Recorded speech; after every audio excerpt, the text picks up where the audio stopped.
Good evening. Instagram or YouTube, wherever I put this up, probably Instagram. What am I doing? Sitting in my bedroom. I was going to say it's the middle of the night. It's not. It's only 20 past 11. I'm really tired though. I've had a migraine for 2 days as well, so I've been trying to get rid of it. Anyway, I don't even know why I jumped on. My room's a mess again. I have so much to try and catch up on. I'm currently looking at tarot decks that I don't need to buy, but I probably will. And I recently got some new ones in, which I'm really happy about, and I've been doing them with my fortune cookies, and they go really well. And I just thought I would say hi. We haven't really done anything since Beltane. I do have a video to go up on YouTube. I just haven't done it yet. Work has been super busy, and I've been just really tired lately, and just like, quite frankly, knackered. So maybe I should swap it around. Or I can just do it this way. My phone's on charge too, because it doesn't have much fat battery on it. I also end up accumulating mugs in my room because, in fact, actually that's good. There's only one in here. But like, here's my desk. I actually need a bigger desk because this is just not big enough. I'm currently trying to do my Norse mythology that I'm doing with Beck Ravenstark, who I love. And this is I've just finished this book. So I put all my stuff in here, and I can't do it one-handed. It's quite difficult. So all the stuff Bex teaches us, I put it in here. I've actually just finished this book. Whoopsie. I finished it Loki, so I'm on Balder. I've got to fill him in, and then I've got to fill Frigg after that. That's stuff that's got to go to the shops, but I haven't sorted it yet. And then I just have like stuff on the floor. See? Everywhere. Mess everywhere. Drawers half open. These weren't even ever supposed to be in here, but they're in here because I actually use them all the time. They're just drawers with like charms and stickers, and I'm extremely organized when I do things, so that's what they have. I still have my Halloween ghost as well, and I love him. He's staying here. His name's Georgie. So this is what I'm looking at. Oh, Munda, can you see? There you go. Murder of Crows Tarot, but I want the special edition that has the red in it. I don't know if I can get it though, because I think it's out of print. And I want to pair it with this one, but it's really dear. Oh no, that's not the, oh, you can't even see it. This is the Goetia one, which is like a demonology deck, but it just looks really good. I feel like it would give really good readings. Anyway,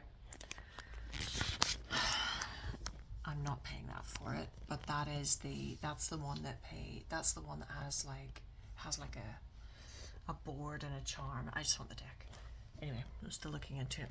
If I can't get the Murder of Crows in the red, it's like a really dark deck, and I saw Animals and Arcana, I think her name is.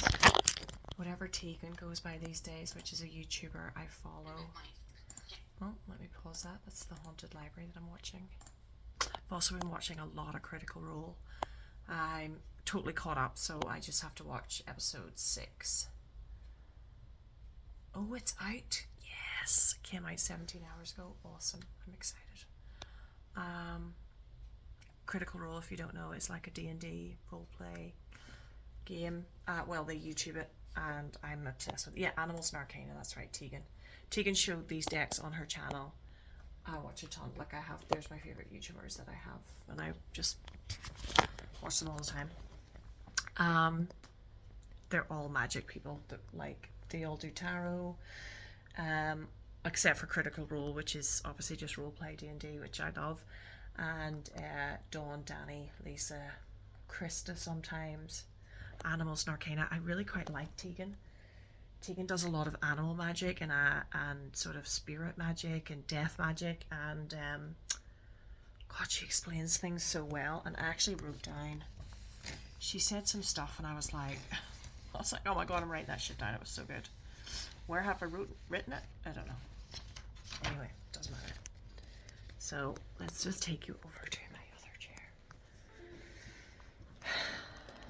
I have 2 chairs, and it's still not enough. I've also been taking this. Monica, so our friend Monica, who was doing the stall with us, she does these tarot essences. Doesn't do a lot of them. She sort of makes up a batch and then sells them.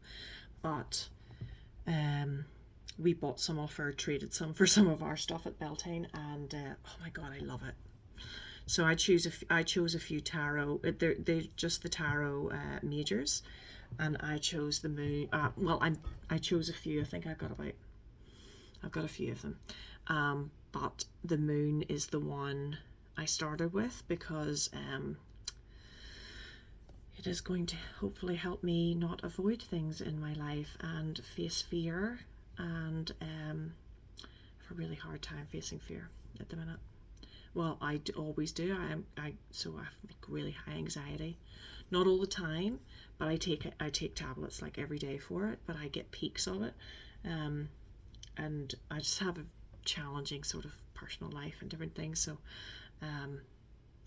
I have to like constantly be responsible and be like the caregiver and everything else. So and when things get really overwhelming for me, which can happen quite often, I go into this big avoidance. Like, and I don't know, I get completely freaked out. I can't like watch things. I can't like open emails in case they might be bad news. I can't like answer text messages sometimes. Like, it's quite bad. It can be quite bad.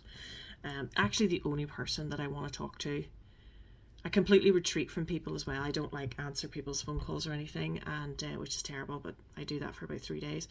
And the only person that I want to speak to is my sister. So my sister would FaceTime. Well, she's in Northern Ireland, so she'll WhatsApp me, WhatsApp video call.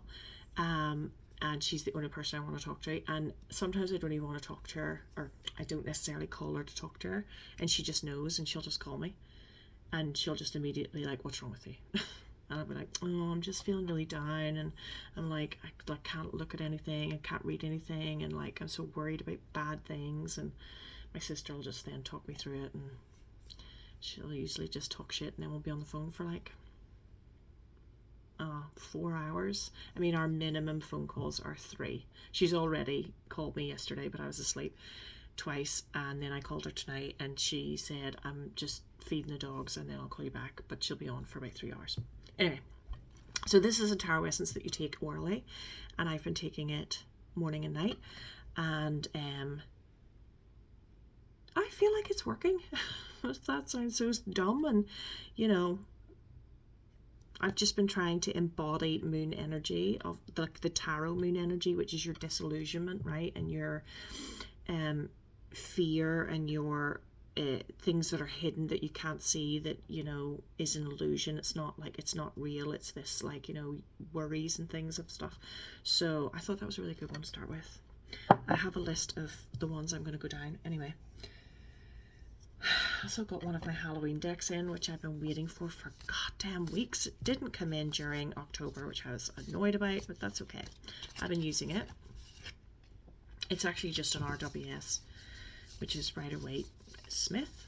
It's just a plain Rider-Waite Smith deck, but it's been reimagined as like a Halloween type deck with Halloween colors. It's really lovely, but it's a bit rose petally, so it's a bit hard to shuffle, and it's quite thick. But like, see the horns on the 5 of Swords? So I love the fact that the High Priestess is a witch. I mean, come on. So I don't know if you can tell in that light because it's evening here and I haven't done anything. Anyway, oh, look at this one, the Page of Swords. He's a zombie, which I thought was really cool. You read these just the same way you read regular tarot, except they take on maybe a slightly darker meaning. So, or a slight, I was going to say negative, but it's not actually a negative feeling. It's more like, it's kind of like the same meaning, but darker undertones. Anyway, it's very thick, so it's quite hard to shuffle. I don't have tiny hands, but I don't have large hands. Just realised you might not even be able to hear me properly because I didn't have my mic on. Because I just thought I'll just put this on here. 10 minutes already. Anyway, I've got another one in. So I've been pairing them together. But I really wanted to show this. What is this one called? Mother Mort. I think this... I was going to say I do have the book, but I really don't because I keep all my books in the garage. Do I have it over there? Anyway, no, because I read it. That's right, I took it out. Anyway, this is like a Mother Mort oracle. I would never have actually picked this up, but I saw it on Dawn Michelle's channel ages ago, and she was pairing it with the 5-cent tarot, which I have as well. It's an indie deck, which I love actually. It's like so it's like this, quite pippish, but it's really interesting and different.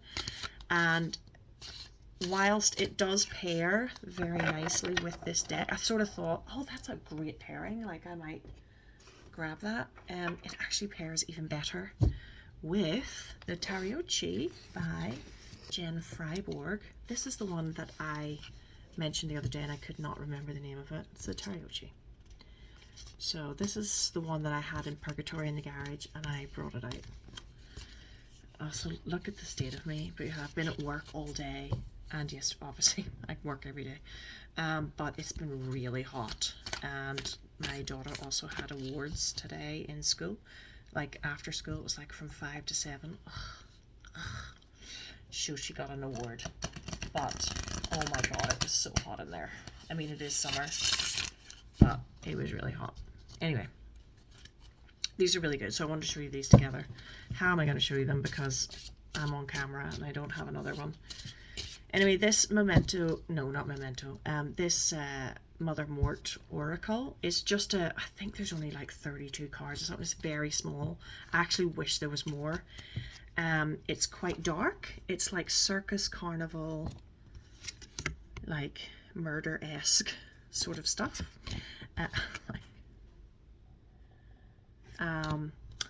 But so I'm not really a circusy type person anyway. Like I don't really, it's like not my vibe. But because it paired really nice, there's Mother Mort there. So Mother Mort turns up in it, and she's made Mother Cronin throughout the whole thing, which is really interesting, very witchy. Anyway, I got it and I read the book, and then I actually wrote my own keywords on it. So I do that sometimes with oracles, because it just says Mother Crone, right? And it says siren. And sure, I know what a siren is, but like, for example, Molly and Wally, the twins, they're characters. So unless you read the book, but then also remember the book, and unless you're using it all the time, you just wouldn't. And then that makes, sometimes if you have to think that hard or remember things, that are specific to the deck, it takes you out of the reading when you're trying to pair them and read for it. So sometimes I'll modify my decks by just putting keywords, not on the tarot. I know the tarot, like I read tarot, so I don't do that. And I don't do it on oracles that already have keywords and things, or these don't have keywords. These are by Logan, I want to say Townsend. These don't have keywords on them, and I wouldn't put keywords on these because these make a lot of sense to me, and so I read them totally as they are. Like I know what chicken feet is, right? Like I know what cook pot is. I absolutely love these. I have his deck in black and pink. It pairs with everything. Ugh, so good. Like slingshot, right? Like accuracy, right? Pinpointing where you're putting things. Microphone. So if I get that paired to something, I know straight away it means use your voice. Speak up. Coin purse can mean one of two things. It can mean save your money, or you're going to need money for this next endeavor, right? A lock is always a blocked path to me. So, right? So it's not, you know, dandelion is your wishes. Coffee, this to me always says wake up and smell the coffee. So to me it's like reality, like hello, this is reality. Anyway, so we've got lots of stuff in here. Ivy, I mean, it's very witchy actually, because like even there's ivy. Oh god, I'm dropping them. I can't even pick this up. Come on. Ivy to me is boundaries and protection. That's in witchcraft, that's big wood ivory. Well, in my type of witchcraft, that's what ivory is. Lure, I mean, that speaks for itself. Either you need to lure it in or lure somebody else in. Terrium to me, again, right, growth, right? And internal growth, right? You could say it's internal growth because it's inside a terrium. Kite would be soaring, flying high, letting yourself go, freedom, you know, that sort of thing. Needle thread to me is mending something, fixing something, or something needs a little bit more work, right? A little bit more fine detail. So anyway, there's loads in here, but I just know these off by heart. So there are certain decks, like oracles, that I can do that are fine. And then there's ones which I would not really associate anything with. So I wouldn't associate anything with these because I don't know Lucas the Clown or Slew, the amazing Slew, who's an acrobat. Anyway, so I wrote keywords on it. The book is amazing. It's a character type book, but it's really good, and it gave some, it didn't actually give keywords. In the book it just tells you about the character. And when, that was my sister calling me back, see, anyway, I'm coming off now anyway, but in the book it just tells you about the character, and when I read the character I just chose like 2 or 3 words or a sentence that actually sort of stood out really well to me. So Madame Pythia, or Pythia, she's influence, persuasion and seduction, if you can read my tiny writing at the bottom. Bone fairy, I mean, what would you take from that, right? But in it, it says a hunger, so this was a sentence in it, she has a hunger for action. Take flight, so again, really good.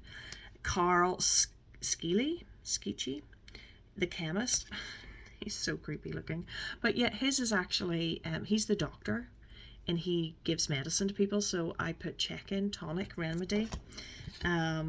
There was one here, oh yeah, this one, dream cadaver, feeding off fear. So this one here in the book, he feeds off people's fear.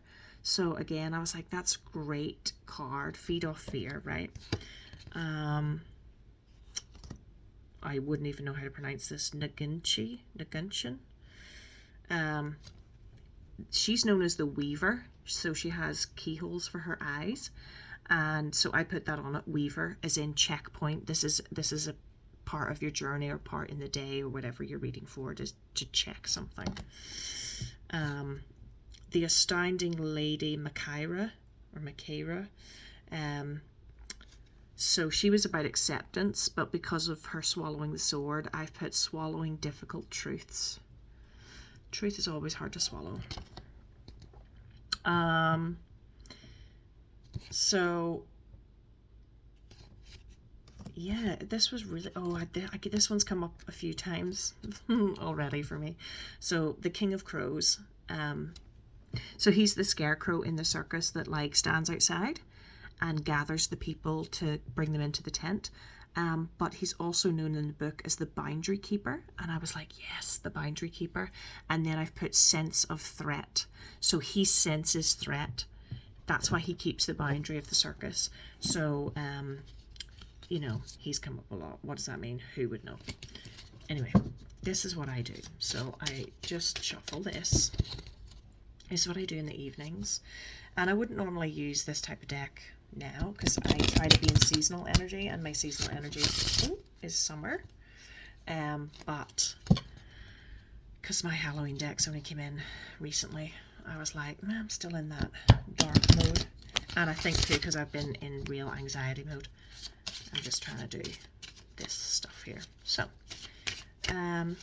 I just do this, and then I just take one. Ooh, Siren. I have had her before. Misdirection. Okay, recalculation. So before I look any further into that, I just take her and I'm going to use the Tariochi. This one is on very thick cardstock, so I don't even know if I can riffle it. Oh, I might be able to riffle it, but I don't know if I can bridge it.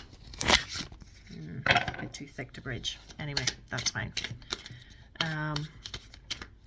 So then I just take a card either side. The King of Wands, okay. Oh, and the 10 of coins. Alrighty. I could just show you. I'm going to have to turn you around so I can show you. And then these are my personal fortune cookies. So me and Kira made these, and they're basically wooden discs, and we write keywords on them. And my partner was like, oh, these look like little cookies, like little fortune cookies. And I was like, oh my god, that's a brilliant name. I'm going to keep it. So this is what I have. I'll turn you around. So then what I do is I read the cards, and then I pick a couple of fortune cookies and just put them on top of it. I pick them blindly, obviously. So yeah, as you can see, my desk is a mess as well, because I'm still playing with these cards, so I haven't put them away. And I was playing with pairings with these cards and stuff, so it's all, and these are where I keep all my decks. Okay, so this is what I got. Oh, might have to turn you around. No, I'll just do that. That's fine. So the siren, right? That's our misdirection, our reevaluation, our recalculating, right? So what do I need to reevaluate? If I've got the King of Wands here, that could say I have that capable masculine energy, right? That leadership. But am I too much in this realm, right? Because I clearly need to reevaluate if I'm going gung-ho on one direction, or if I'm maybe I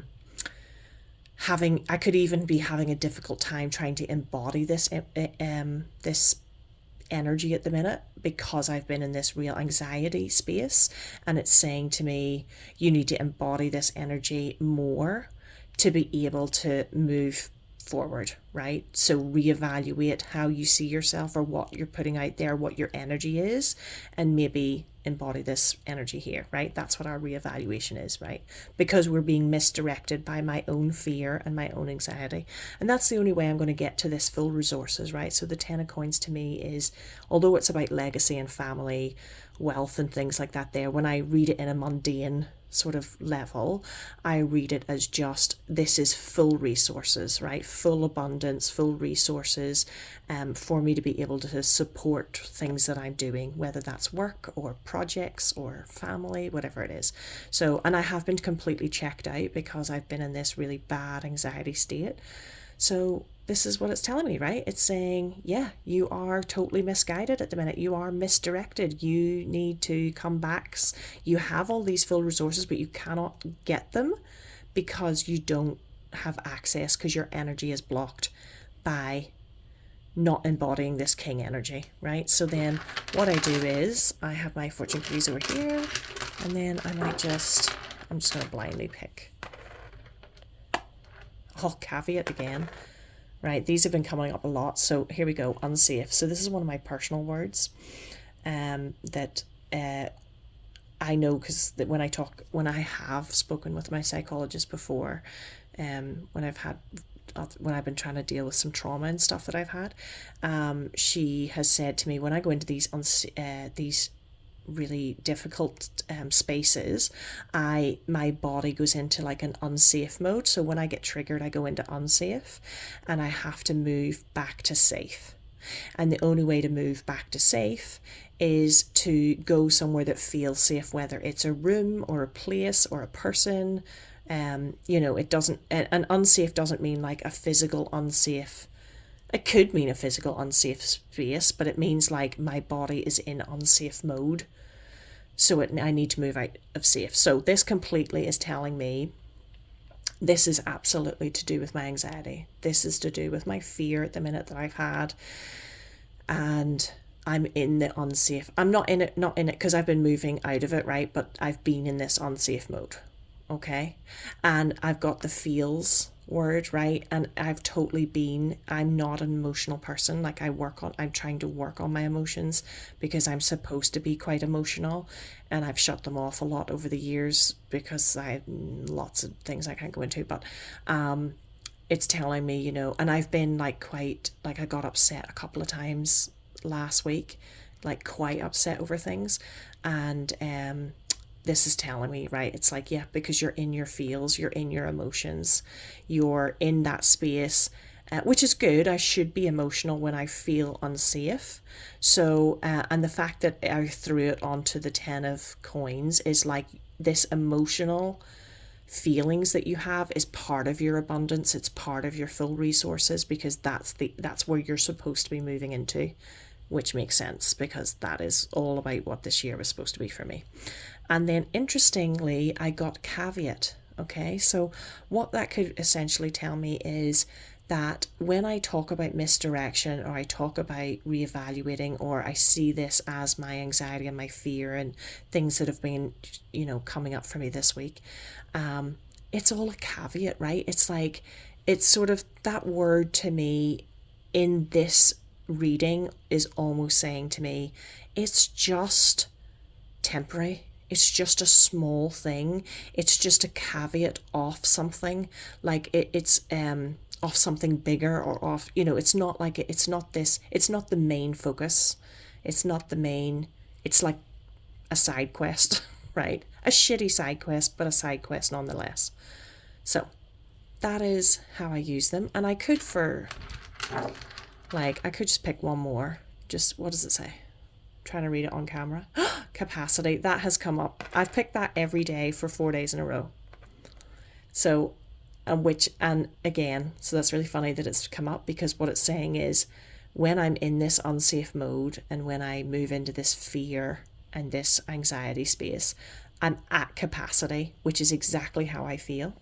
I feel I'm so at capacity that this is why I go into avoidance, right? And I can't open my emails, and I can't read things, and I can't text people back because I don't want to talk to people.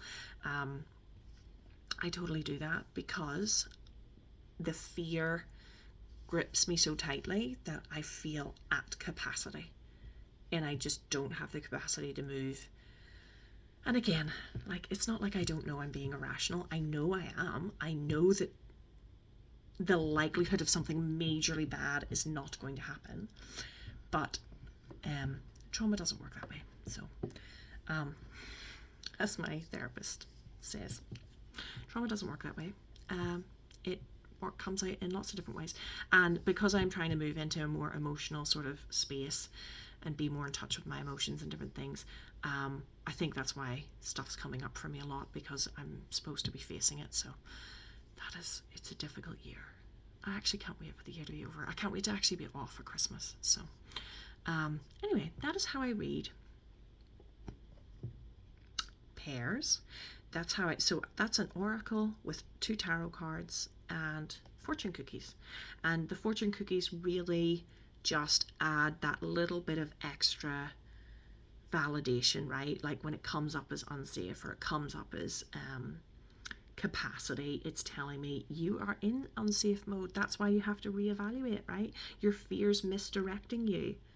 I know it's misdirecting me. That's the whole point of fear, right? It shuts you down so that you can't function, and you have to face it. But I think what's difficult is, it's not like, oh, I have a fear of doing this particular thing, so I can go and do it and just face my fear. The fear that I have is not liminal, but it's not physical. So it's more difficult for me because it's wrapped up in multiple things. This is why I have an issue with the Tower card in the tarot, because it's a big fear card for me. It doesn't mean fear, but for me, it always has come up during really big, major traumatic events, and I have in my head associated it with that. So, as Kira says, when good things happen, she's like, you're in tower mode. You're in the tower card again, and I get really stuck in it. I do pull myself out of it, but I'm trying to be better. 3 days is a long time in a busy mom's life who works full time and does all her witchy stuff, to be stuck in that space.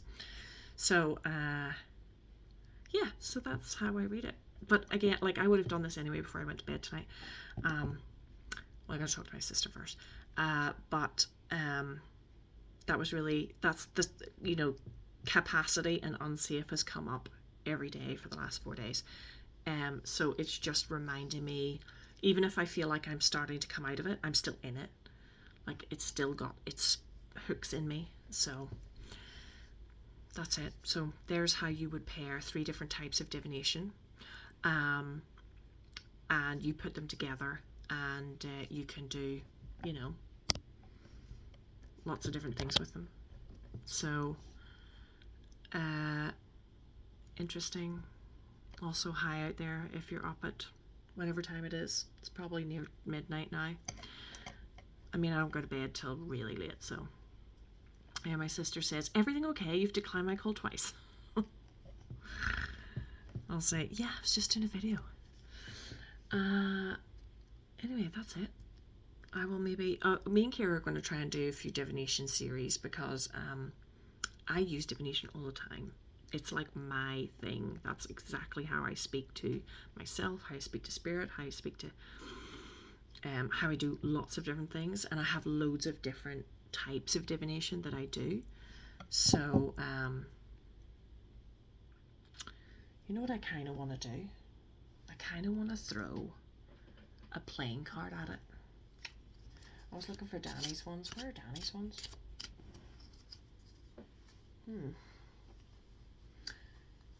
I thought I put them somewhere that I could put my hands on them really quickly.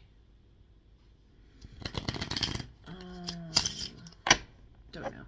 Okay, never mind. I'll find them.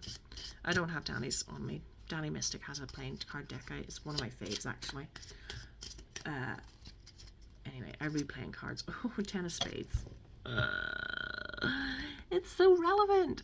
10 of Spades is your shit card, right? And 10 of Spades, I say it in my head, like, what is representing this energy for me? And it's like 10 of Spades. Like, a spade is a spade is a spade is a spade. Those are, the 10 of Spades is the end of just the road, right? It's like things are just going really badly and they're not getting better, and they're not going to get better, so you need to stop. So basically, if I stay on this path or stay in this avoidance and fear path, it's like, it's just gonna, like, you're gonna be completely surrounded and you are not going to be able to get out of it. So this is what the 10 of Spades is saying. It's saying, girl, do not stay in this space. This is not good for you. This is a bad card. We'll say there's no such thing as bad cards. Playing card decks are different, though. Playing card divination is very black and white, very hard hitting. I wouldn't use it all the time. I wouldn't use it particularly for people necessarily, unless they ask me a specific question. So that's what our 10 of Swords is saying. That's our wall card. That's our, you are encased on all sides and it's not going to go away. It's kind of like the 8 of Swords in the tarot, but more, but it's with the 8 of Swords, you can get out of it, right? You have the ability to take the blindfold off and leave and get out of the mental prison that you put around me. But the 10 of Spades, so although it's similar to that card, the 10 of Spades is worse. It's kind of like, it doesn't follow like a numerology thing, by the way, playing card divination. Well, there's all different types. This is kind of like hoodoo, Louisianan type playing card divination. This is the one I learned. So yeah, this is from Danny. Actually, I did her whole series on playing card divination, and then I read books on it, and but most of it comes from how Danny reads playing cards. So that's what the 10 is. The 10 is blocked on all sides. If you stay in this space, it is game over. You are just like, you're hitting a wall on all sides. You are blocked in. It is toxic. It is bad for you. Don't do it. Get out. Just get out. Like, the building's on fire. Get the fuck out. That's what it means. I know. I know it's bad for me. So funny. Again, that's just right. That's just coming up as another not example, but as another validation that, like, when you're in it, when I'm really in that mode, I feel really crippled in it. I feel really just stuck. Anyway, that's it. I'll probably put this on YouTube because it's a bit long for an Instagram video. I really need to do some shorts, but I just never have the time. I should get Bella to do it for me. Anyway, that's it. Thanks for listening to me talk shit. And we're going to actually maybe do something. No, it won't be this weekend. It'll be next weekend. Yeah, maybe next weekend we'll do something. And meanwhile, I will get these videos up. Okay, until then, ta-ta. Love to you all. Stay safe.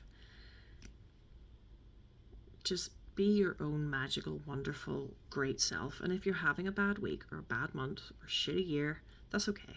So am I, babes. So am I.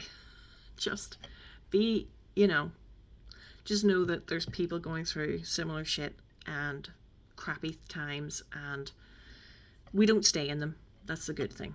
As long as we're aware we're in them, we can get ourselves out of them. That is, use divination, use the power of witchcraft, use your power and your energy to know that you're in that space and actively work towards managing it or navigating it better,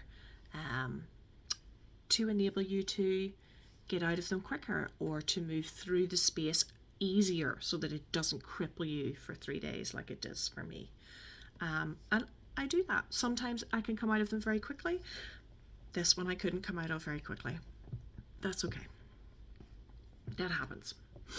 I am tired, so, and I think my body is also just completely depleted. Anyway, I'm going to stop waffling. So good night to you all. I say good night, but I won't be going to sleep because I got to call my sister, so I'll call her back. Ta-ta for now from this witch to you. Bye.